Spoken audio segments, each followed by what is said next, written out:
Hi friends, happy Sunday. তো আজকে আমি অনেকটাই দেরি করে আসলাম, এখন তো সন্ধ্যা হয়ে গেছে। চাও বসাচ্ছি যে মাকে চা দেবো।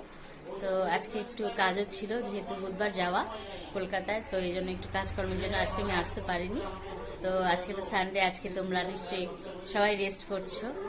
তা আমি এখন আমার শরীরটা মোটামুটি ঠিক আছে, কয়েকদিন একটু খারাপ লাগছিল। ওকে, তো এখন চা করলাম, চা দেবো মাকে, হাজব্যান্ডকেও দেবো। আর তারপরে দেখি, কাজ তো থাকেই, যাওয়ার আগে অনেক কিছু কাজ আছে। ওকে, তো আজকে রান্না হয়েছিল কই মাছ, তারপরে উম, তিন কাটা মাছের চচ্চড়ি, লাল শাক, টক দই। ওকে, আজকে একটু ব্যস্ত ছিলাম বলে আসতে পারিনি। ঠিক আছে, মাকে চাটা দিই, পরে একটু হাঁটাহাঁটি করছি।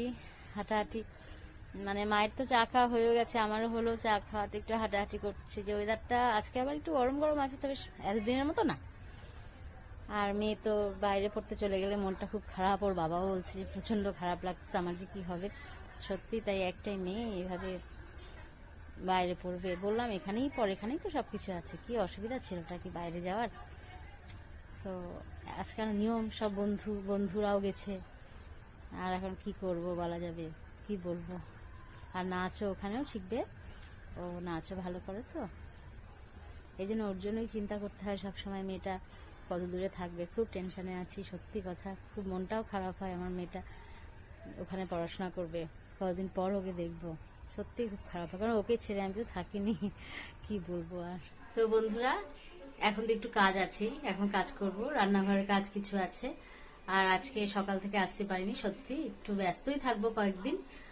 আর মনটাও ভালো লাগে না, মেয়েটা তো বললামই, মেয়েটা বাইরে পড়াশোনা করবে, এখন কি করা যাবে। এখন তো সবাই যাচ্ছে পড়তে, পড়াশোনার জন্যই তো যাচ্ছে, তাই না?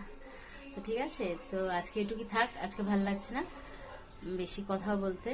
তো কালকে অবশ্যই আসবো। তোমরা ভালো থেকো, খুব ভালো থেকো, আনন্দে থেকো। ঠিক আছে, টাটা।